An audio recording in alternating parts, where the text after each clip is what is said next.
It's Sunday night, and Ryan just made the most important decision of his life.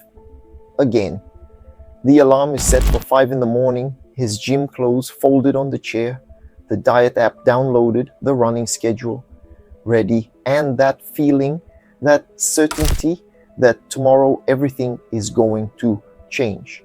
He feels that wave of excitement, that certainty that this time it's going to be different. This time he's going to be a different person. This time he's going to be the disciplined person he's always dreamed of being. Monday, 5 in the morning, the alarm goes off, and before Ryan is even awake, before any conscious thought, his hand reaches out on its own and turns off the alarm. He wakes up at 8, late. The gym clothes are still folded on the chair.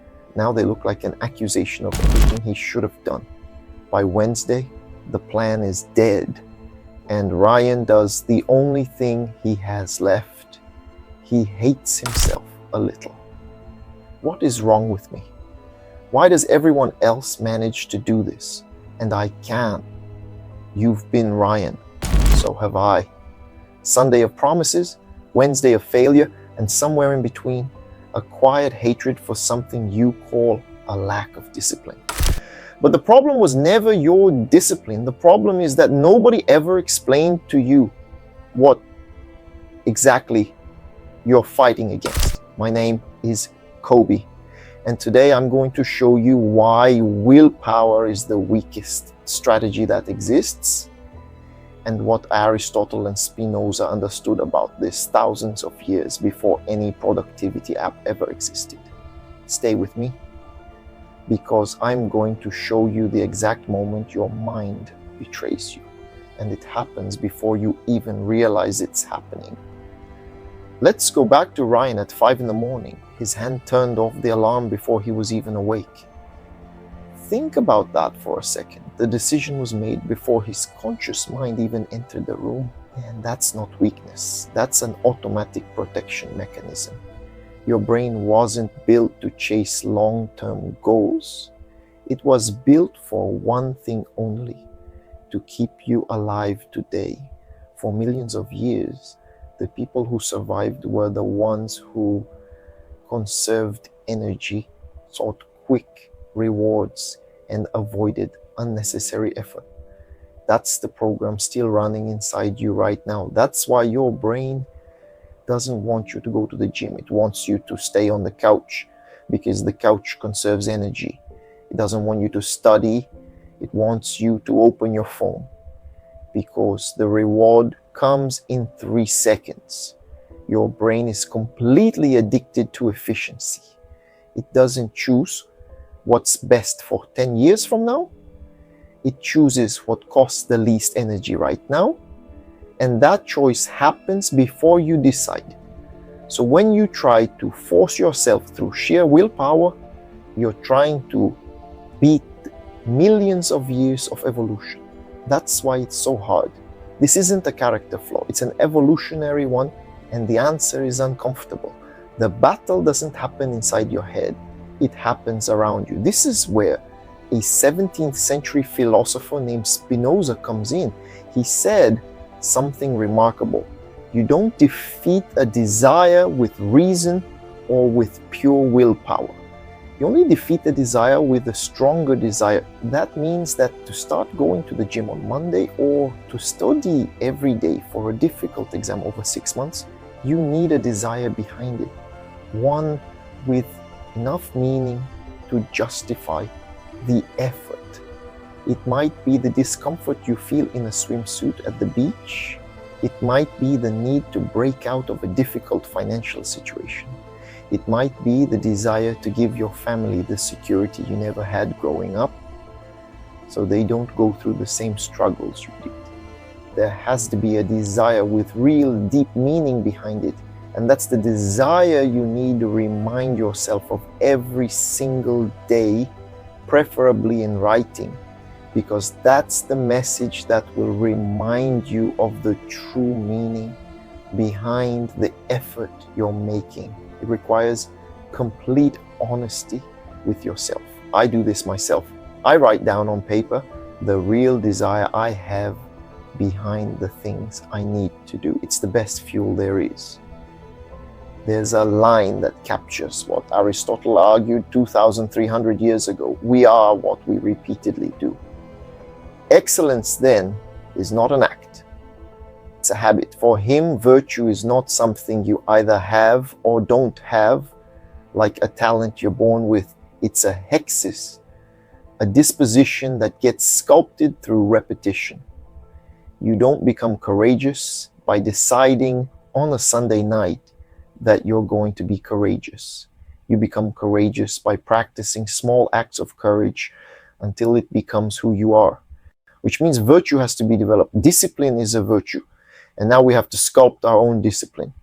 Every time Ryan trains, even when he doesn't feel like it, he's not just being disciplined that day, he's sculpting a person. And here's the part that stings. Every time he quits, he's doing the same thing. Quitting is also a repetition, and that's the real problem. When you quit, you're still practicing. You're just practicing quitting. There is no neutral act. Everything you repeat is forming you. And as harsh as that sounds, it's the most liberating thing I know, because it removes the weight of I need to become a whole new person tomorrow, and replaces it with a simple truth. You only need to focus on the next act, no matter how small. The price is burying the fantasy of Sunday Night Ryan, the one who was going to wake up transformed all at once. That person doesn't exist. He never did. What exists is the daily repetition, one day at a time, and over time that repetition gets easier because the sculpture of your discipline is being carved. And remember, the moment you stop sculpting, the sculpture returns to its original state, raw stone, like magic. But the kind of magic nobody wants to see. Whenever I fail on a given day, my instinct is to declare myself a failure and write off the whole week. But a bad day isn't a sentence. It's just a day without sculpting. Tomorrow, there's another chance to keep going. Monday, 5 in the morning. The alarm goes off. Ryan's hand moves toward the button. And this time, there's no epic internal battle. No speech, no war. He just gets up, not because he's motivated, not because he loves running, because now he has clarity about why he wants to run. It's not heroic. It's almost boring. And honestly, being disciplined is boring, which is exactly why it works. Ryan's mistake was never a lack of discipline. It was believing that discipline is a battle he has to win every morning, by force, against himself. And nobody wins a war that starts from zero every single day. The body gets tired, the willpower runs out, and then comes the guilt.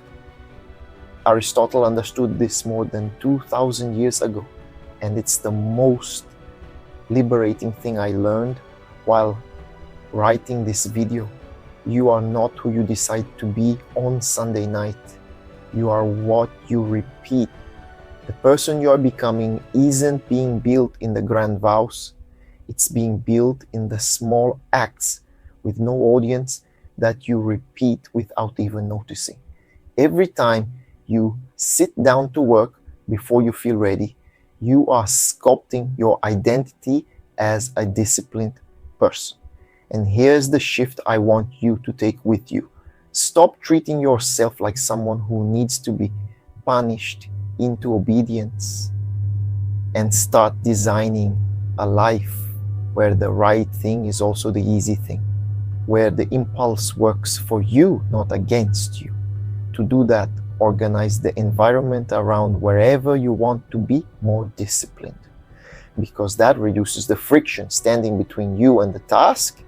This kind of preparation is essential no matter what area you're trying to build discipline in. In Ryan's case, he needs to have everything ready the night before. Lay out the clothes, set the coffee, remove any reason to hesitate. That way, getting up at 5 isn't a decision. It's just the next step.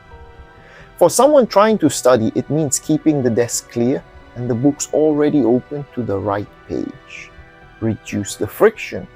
That's how you make discipline feel less like a fight and more like a path you've already decided to walk. Because the moment you stop fighting against yourself, you recover an energy you'd been spending your whole life on the internal war.